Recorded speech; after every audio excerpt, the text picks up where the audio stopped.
in The Walking Dead, no? So, pero let's see, sana makakita rin maganda flashy Rubik. Pero okay lang kahit matalo yung TNC ngayon. Basta game 3, mananalo yung TNC. Basta makakita lang tayo ng magagaling na Rubik plays. So, let's see kung mangyayari yan. So, ang dami pang open for both teams. What do you think with WG.Unity? Is this going to be a mid Kunkka or support Kunkka? On TNC, kuya? No, the Kunkka. Oo, kung ka. Isa lang yan. um, Isa lang yan. um, What do you think? cause most teams actually sa Southeast Asia, mas nakikita ko si Kungka as a support. Ito, maganda yung counter initiation niya, itong bolt, and then yung X-mark niya is really good against itong anybody that naman i-swap dito ni Vengeful Spirit, and also kay Team Perso, di ba, Kuya Nick? So, I'm leaning more on the support side, pero we'll see. It's still Warriors Gaming, di ba, Kuya? Medyo kakaiba din yung draft nila. Eto nga. So, tignan natin na kumbaga marami rin pwedeng puntahan to. So, pwedeng Mapalaguna or Batangas. So, let's see for WG.Unity.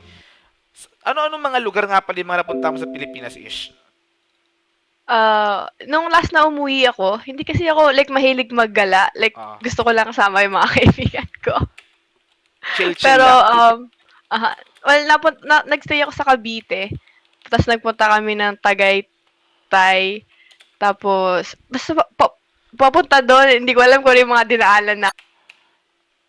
Para yung, tapos napunta doon sa may Bulalo Place ba yun, kuya? Masarap doon. Yan. Sa Tagaytay. Yan, so yun na po. Tagaytay. Yan, yun nga, parang yun naalala ko. Basta marami pa kami pinuntahan, hindi ko na lang, like, hindi Maalala. ako magaling sa names. So, Ishi kasi is based from California. Pero this year yata bumalik sa Pilipinas. Tama ba ako ron? 2 years ago. 2 years ago. So, expect Ishi na bumalik din next year. So, balik kasi, tagal na di ba? Ang tagal na. So, babalik na siya next year sa Pilipinas. So, antay-antay nyo lang. Pero ito, Ishi, Ursa for TNC. Sobrang kunat niya na, Team Verso tsaka Ursa. Para patay ng WG.Unity yan. I mean, they can still do it. I mean, kay Ursa, the only thing that you really hate on Ursa, it's itong ulti niya. So, kapag, yun nga, they survive bago mawala yung ulti ni Ursa, then great for them. Pero ito, they have counter initiation, a bolt, and then Sand King, meron din silang X-mark. So, heavy disabler, yeah, coming from Warriors Gaming. And ito na, ito kuya, na, nag-morphling yung na. signature hero ng WG.Unity. Nag-game face on na nung nilabas yung Morphling. Automatic yan. Nakakatakot talaga yung WG.Unity with Morphling. So, eto, nilabas na nila, mga tropa, fourth pick TNC. Is this going to be an off-lane Team Verso or mid Team Verso for TNC? I'm leaning more on the off-lane side. Pero, we'll see, kuya. Pwede rin gitna kasi. Si Sam, ito, from the previous engagement nila sa Warriors Gaming, nag-Team Verso siya dito. So, previous not sure. Yung Boston Majors, tama ba ako? Yes, kuya. So, ginamit din pala ni Sam Isto, pero isa rin yan sa mga signature hero ni Kuku. So, let's see, mga tropa. Pero fourth pick, inantayan dito, kailangan pa nila isa pang support. For sure. Para kay TE, Ogre Magi, already ban. Pang first 2 bans yung Ogre talaga. Dito. Sabi mo nga, nakakainis kalaban. So, let's see fourth pick. Yeah, I really like this Morphling pick kasi as a Morphling, kapag umabot sa super late game, yung phase ng game, sobrang lakas niya mag-carry kasi yung split push potential niya and then yung burst niya, kuya, like sobrang lakas. Like he could just eliminate a Vengeful Spirit right away. Maybe not Timber and Ursa, pero he can do a lot of damage to those heroes too. As a Morphling, kuya, on the late phase of the game. Grabe yung tatlo na to. Puro brusco. Timber sa Ursa tsaka Tidehunter. Sinong unang papatayin dyan? Kahit sinong stunin mo dyan, di mamamatay ka agad eh. Pero ito, I think this is going to be an Kuku Timbers of Med. Kasi meron ditong offlane Tidehunter. Etong TNC. So isa pang support. Mamaya mag-Oracle pa bigla yan. Lahat ng damage mo for nothing. So let's see. Sa kabila naman, ang kailangan nila is a mid hero. So, sino pang available for Nana sa gitna para makatulong sa damage on the side of WG.Unity? On side of Nana, hindi ko gano'n. Ha? OD. Yes, kuya, possible din. Pag kay Ursa, tama. Yes, So, and then, Team Verso din, medyo mahihirapan din si Team Verso dito. Pero, with his what do you call this yung third, ayun, red active armor, medyo makunat pa rin siya. What do you call this? On side of TNC, kuya, parang pwede pa sila mag, what? Ba't mo tinawanan, Kuya Nick? Huwag mo tatawanan yung pics. Okay, sige, sorry. Ito, dual personality kasi. Pero ito, Tidehunter support. Tidehunter support. I've seen an anti-mage Support. middle before. Middle, okay. Yeah, middle. Parang ito yung fighting build, kuya. Parang I'm manok not lang, sure ah. with this. Parang manok lang yun, fighting field. Parang, parang ang hirap nito, kuya. Hindi ko alam rin. Medyo... Teka lang, But either way, kuya, kung matalo man TNC dito, may game 3 pa tayo. Oo nga, yun nga, kahit natalo. So, kung gusto nila mag-experiment, this is the first perfect time to experiment, okay? Kumbaga sa mga fighting game characters nga natin, Mercy, kumbaga pwede sila magbigay ng Mercy rito. Kasi meron silang one game advantage, pero tama tayo, Ishi. Outworld Devourer nga, etong WG.Unity. Hindi ko kulangan sa damage. Tingnan natin, kuya. Hindi ko kasi alam, Mary kasi sit down sa yung pangalan nila, kaya hindi ko alam yung kung sino tuloy yung mid, sino yung magja-jungle, sino yung support. Support Ursa. Mary support. is Tihi. Support Ursa. Oh, tama. Si Tihi kasi yan eh. So, eto na, palit lang ako ng overlay, Ishi, saglit. So, Moving forward na lang, kuya. I don't know, kuya, hindi ko alam kung paano ko i-analyze tong lineup ng TNT. Yeah, go for, this is game number 2 ng ating best of 3 series, pero nakapost pa rito. Okay, kuya. Papakilala ko na lang real quick yung Warriors Gaming. Go for it. On the side of Apu naman on your Kunkka, Ajit on your Morphling, Hope on your Outworld Devourer, Kang on your Sand King, and then ito naman si Nova on your Rubik. Sa kabila naman, it's Cast on Vengeful Spirit, si Rio, Anti-Mage, Hard Carry, Kuku on Timbersaw, Tihi support Ursa, tapos offlane Tidehunter. So, jungle or support itong Ursa ni Tihi na yan, mga tropa. Chong, steady gold lang kayo.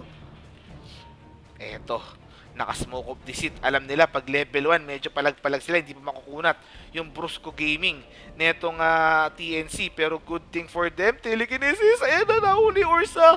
Support yan, mga tropa, and then Barrow Strike. Swap! Pero hindi, level 1 pa lang yan. Torrent dito mama, pero magkakaroon ng Barrow Strike in 3 seconds na Magic Missile. Nabuhay pa. I just have, why hindi na lang nila tinorrent to, Astral to Torrent, baka mas malaki pang chance tumama. Ayun nga, akala nila sobrang choke point nung spot na to na hindi makaka-dodge yung Ursa. Unfortunately, yung side na gilid na to, tinanggal na yung kanal dyan, pwede nang dumaan. So doon dumaan yung Ursa and hindi tumama yung torrent na nangyari doon, mga tropa. So that's what happened. Plus siguro nagko-call yung Sand King. I love sabi nung Sand King, Barrow Strike ka. So inaantay ng Outworld Devourer, hindi siya nag-astral doon. Pero bad thing for them, hindi nila nakuha yung kill doon sa Ursa. So, yun nga siguro, kuya, looking at on their drafts already, I feel like on TNC ito, medyo, tingin ko lang, kuya. Kaya siguro sila nag-anti-mage, siguro in case na mag-fail, itong early potential phase ng TNC, they always have an anti-mage to back it up with. Pangontra din sa Morphling dito. So, saglit lang. Ito sa baba, safe lane. Etong Morphling dito, nandiyan din yung Rubik para protektahan siya versus Tidehunter ni Sam H dito. Hindi ko na nakikita yung axe ni Tidehunter ni Sam H. Medyo nawala na yun after nung kanilang TI run. Pero eto, si Kang sa baba versus Tri-Lane, mga chong. Ayan na, Magic Missile, Barrow Strike sa dalawa. Pero wala na yan, mga tropa. Farm na lang daw. 0-0 pa rin yung score. Game number 2 to ng ating SEA Kappa Invitationals between TNC at saka WG.Unity. Surprisingly, our Filipino team defeating the Boston Major Southeast Asian representative, itong WG.Unity nga, on the first game. Sa gitna, mamaan yan. OD at saka Timbersaw. Who do you think is favorable to win yung early game, Ishi? Of course, I will lean more on a OD. Yun nga. Pero yun nga, with itong first kill niya, Whirling Death, he could always catch up sa farm on the side of Timber. So I feel like medyo even lang, kuya. Pero yung rotation, kuya, ang supports, yung Ah, pinaka abangan natin. inaasahan ko. Maglalamangan, kumbaga. So, let's see Pero yung Ursa, hindi ko alam kung anong makukuha niya rito with the Sand King on this lane. Given, pag nawala ng Barrow Strike, siguro kaya nilang patayin. So, Yes, kuya. may mango din kasi to, kaya merong reserba, kumbaga. Worst comes to worst, kaya niya mag-mango Barrow Strike out. So, let's see kung paano diskarte. Nagpo-push, pull, I mean. Ayan, nakakuha nila yung creep wave. Sand King wasn't able to fully boset yung pull na ginagawa rito ng TNC. So makakapag-farm yung anti-mage. At the same time, makukuha nila to. Pero yung Tide Hunter sa baba, I don't know how they done it. Nandito yung Kungka. Okay, tatlo pala sila sa baba. Ayun yung nangyari. Yes, kuya. Beto ko sa top, si Gabi, si King. Sobra, ayan na. Kinukuha. Pero ayun na nga yung sinasabi natin. Mango and then Barrow Strike out. May salve pa siya dyan. So safe ang Sand King dito. Nikang, gitna naman CS-wise, 11 and 6 for OD versus 6 and 2 netong Timbersaw. So, yung prediction natin ni Ishii. So far, Outworld Devourer, and then yung Kungka nasa gitna pa, yan si Afu, though level 1 pa lang, may skill point siya. It's either X marks the spot. I think X marks the spot na to Mas safe sila with X marks the spot, saka Torrent Pero ayaw ipakita. Eto na yung Timber. So, medyo ilag din. Baka maggang sa gilid, which will be done. Eto na. Meron ditong Astral. Torrent. Pasok sa Torrent and then Arcane Orb. Kahit nakapag-Timber chain out, X marks the spot by Kungka getting that second kill dito ng WG.Unity versus Timber. So, ni Kuku. Siguro TNC din, maybe they drafted Ursa para ito ma-secure tong Roshan din because as a dire, 'di ba? Parang advantage mo rin dito si Roshan. So cause when Ursa starts jungling with the bloody possible mask nga lang, ano ba yun? Morbid mask. Morbid Mass, yeah. Or yeah, kaya niya na mag-Roshan dito. And then also with the help of Vengeful Spirit, 'di ba? So, let's see guys. So, kumbaga, fourth core ang inaasahan dito ng TNC with Ursa. Kasi hindi naman pwede Glimmer Cape, yung mga ganong type of item yan, given mas malakas siya with his damage. Siguro they're leaning like when Ursa like starts to get ito nga Roshan, maybe they could take towers and then create space for an anti-mage. Possibly, yun yung plano nila. Pero sa top kuya, ang gandang X-Mark. And then yung anti-mage dito, rotation coming from Afu on Kungka rito, resulting into a kill. Wala pa sakto ron yung Vengeful Spirit tsaka yung Ursa. Tinake for granted nila yung fact na pwede mag-rotate. Etong si Kungka, sabi nila, tol, maximize efficiency. Lahat ng mapa pwede natin kunin natin. Hindi naman mamatay sa yung anti-mage dyan sa gitna, makakapag-blink out naman yan. Pero unfortunately, X marks the spot by Afu. Ang nakakuha ng kill doon, eto na. May Barrow Strike daw yung Sand King. Ayan, bumaro na. Pero imagine na, kakablink lang dito. So, he will be dead. Ursa Warrior pa. KS ng Earthshock. Yun nangyari doon. 3-1 yung score. Sa gitna naman, eto pa rin. Si Timbersaw, medyo nahihirapan. Pero slowly but surely, nakukuha niya yung momentum niya. Level 3 on reactive armor already. Pakunat ng pakunat while Tide Hunter sa baba. After being first blooded by tri-lane sa baba, naging safe lane na siya dito with Iron Talon. Ishii. Yes, kuya. Pero ito sa top ko si Sand King at casual harassment lang pala. Pero ito, si Ajit nga, sobrang laki ng CS niya dito and farm.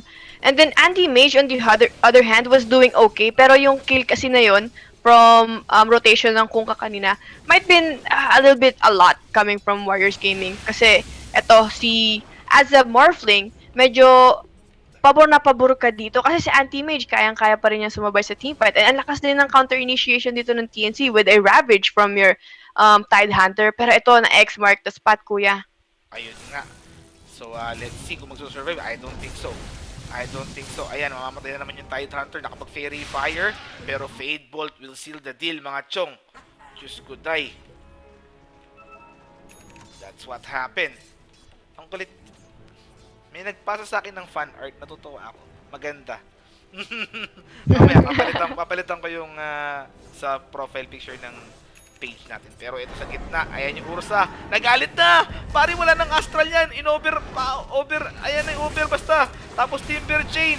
Wave of Terror will be killing that Outworld Devourer. Vengeful next on the list. Medyo makunat. X marks the spot. Torrent. Kay Timberson, napasama pa. Napatay nga Yun nila lang. Rubik, pero napatay din yung kanilang Timberson and si Afu, kinorner, etong Ursa. So yung Hunter, naging hunted ngayon ang nangyari, naging 2-4-2 pa yung nangyari, Outworld Devourer Rubik in exchange for etong Timberso at saka Ursa ng TNC Ishii. Yes, kuya. So far, MVP dito si Apu with his X-Mart. Like, sobrang on point. And then, his rotations is always just, yun nga, nakaka-execute sila ng kills every time na bibisita siya sa lane, kumbaga. So eto, sa baba, saglit lang. Aha.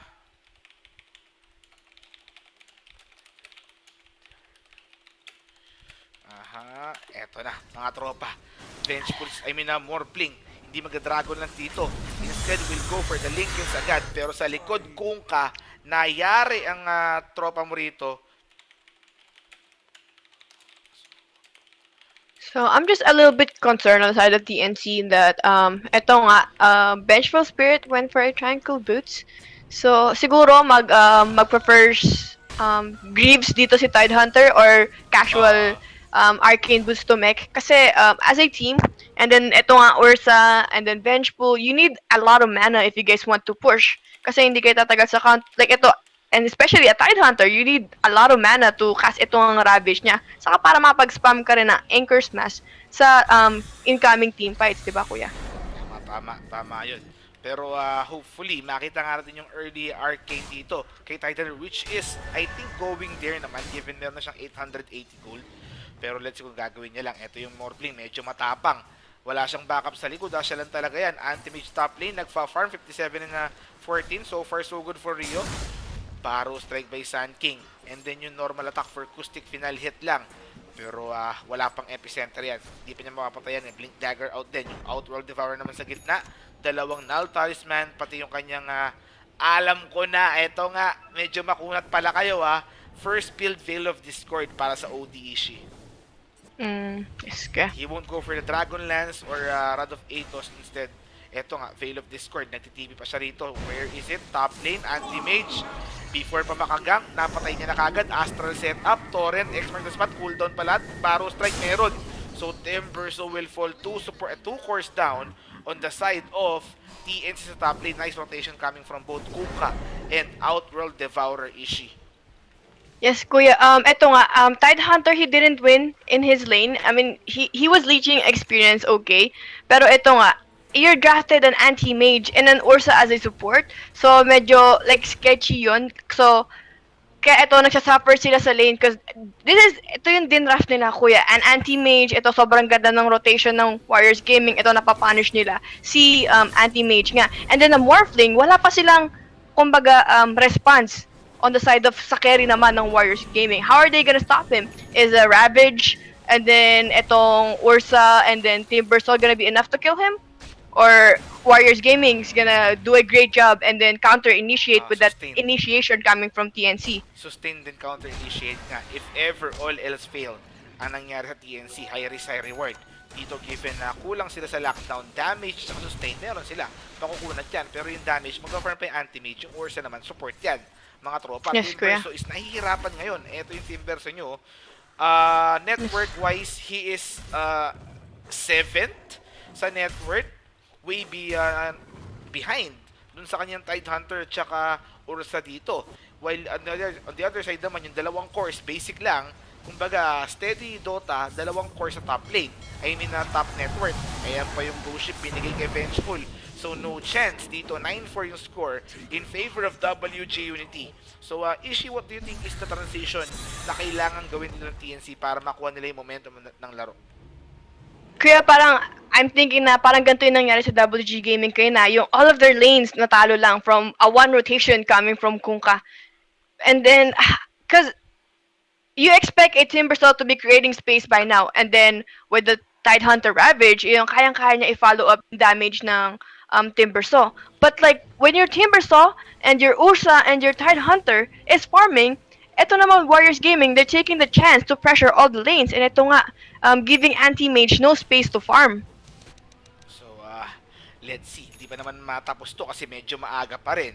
Though yung phase of the game nga is favoring WG.Unity more given yung greedy lineup na trinaf dito ng TNC. Tier 1 tower mid lane nakakuha na rin ng OD habang yung TNC nahihirapan, payaman naman ng payaman, both Morphling at saka Outworld Devourer dito. Damage wise, meron silang pang sustain dito with Veil of Discord. Sand King naman, Blink Dagger, medyo matagal pa pero yung anti-mage mo, matagal pa rin yung kanyang Battle Fury niyan. Ang ating normal anti-mage Battle Fury time is around 13 to 15 minutes, okay? Pero with this kind of the farming, I think it will come to him at least 16 to 17 minutes. So medyo mabagal talaga yun. Ito yung swap kay Rubik. Gusto nilang kunin yung Rubik dito, pero nahihirapan pa sila. And a magic missile, finally they will be able to kill that one. Pero yung blue ship tumama, Barrow strike to fall. And mapapalitan pa sila rito ng Timber. So 10-5 yung score. Support for core ang nangyaring palitan again, favoring WG.Unity SEA. Yes, kuya. Ito na nga yung sinasabi ko sa TNC Gaming na ito nga, with erosion kill and possibly transition sila for a push. But Warriors Gaming, natunugan din nila yata yung plano ng TNC. And then itong si Rubik, sobrang ganda ng positioning niya doon. Though nag-pay off yung life niya, but nakuha naman nila si Timbersaw and na-prevent nila yung erosion kill coming from TNC. Tama. So, guys, I am casting with Ishi001, one of our co-casters from California. Anong oras na dyan sa California, Ish? 1:30 kuya ng umaga. 1:30 AM. So, decent for a gamer. Pero eto, pag namatay sila dito, hindi na decent to for TNC. Gustong-gusto nilang kunin yung Roshan pero nakaabang yung Kungkay tsaka yung Sand King. Doon nakita. Tuloy-tuloy lang si Kuku. Wave of Terror, pati overpower dito. Wala pang Blink Dagger yung Sand King at tapos binabacksout pa. Kumbaga, merong girl sa loob. Ito na yung epicenter. Meron nakapagtagtaw ng Ravage. Mamamatay ba yung Sand King? Mana Void. Ayan na yung Mana Void. Di namatay si Kang pero sooner or later nahuli rin. Sa likod naman, eto yung Morphling. Ay, nakuha pa niya! Pero it will be in exchange of his life, syempre. Andyan yung Rubik pati Kungka. Wala na silang Ravage dito. Si Kuy, Diyos ko day! X-Marks na spot pabalik. Ano nangyari doon? Nawala yung bouncer. Yeah, yun nga kuya. It's great that napatay nila si Sand King, but after that Ravage and then with the Timber that's already low, what else do they have? Wala na silang kasunod pa, kuya. Walang anti-mage, nagpa-farm. And then si Ursa just focusing on a Roshan. And then he doesn't even have a support para a hold para ma-deal yung damage niya. So nakakite lang siya dito ng Warriors Gaming even though na gusto niyang kumalmot. So that's what happened. And then yung Timbers dito sa baba, napatay pa. Ayan yung damage. Di pa gumamit ng Veil of Discord dun, tsaka Sanity Eclipse. Meron ng Dragon Lance. Etong Outworld Devourer, Tier 2 tower sa bot lane, kinukuha na rito ng WG.Unity, steady but surely, Link and Spear already with Morphling, pati yung kanyang 1.2k gold. Sa gitna naman, eto si Kang at saka yung Kungka, he did went for the first build drums of endurance, hindi nag-blink dagger kagad, and then si Afu, 4 staff na rito pang set. And then top lane anti-mage, isang component away pa. So sabi na nga ba, 16 to 17 minutes nga yung kanyang Battle Fury. So that's what's happening mga chong. Tier 2 tower mid lane.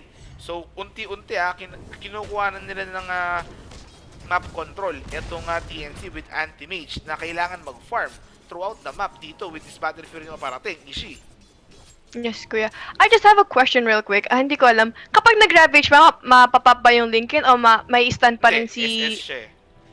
Okay. So, AoE. So, hindi pa rin. BKB, Okay. pasok. Sa BKB, pasok yung Ravage. I mean, out yung Ravage sa BKB, pero with Lincolns, hindi. Hindi naman, okay. So, siguro sa pang missile lang din yung Lincoln, saka possible swap coming from TNC. Ganun lang pwede. So, pero yung AoE, hindi. Okay? Pero steady. Eto. Matagal pa kasi yung anti-mage o matagal pa talaga mag-o-online yan. Pre, kasi ito, pa Battle Fury pa lang siya. Pag nag-Battle Fury yan, hindi pa online yan. Online sa farm. Hindi online sa team fight. Ayun yung mangyayari. Tapos nag-boots of travel na yung Morphling dito para aagri nila tong lanes ng TNC. Next tower nila sa top lane naman yung target for WG.Unity. Si Kuku, namatay pa sa Nakuha baba. yung blink. Oh, sa baba naman. Yeah. Pero yun, papatayin sana ni Anti-Mage dito si Rubik. But nakuha ni Rubik yung blink ni Anti-Mage, so nag-give up na siya agad. So, saglit lang. Warriors Gaming. Warriors Gaming Unity, saglit.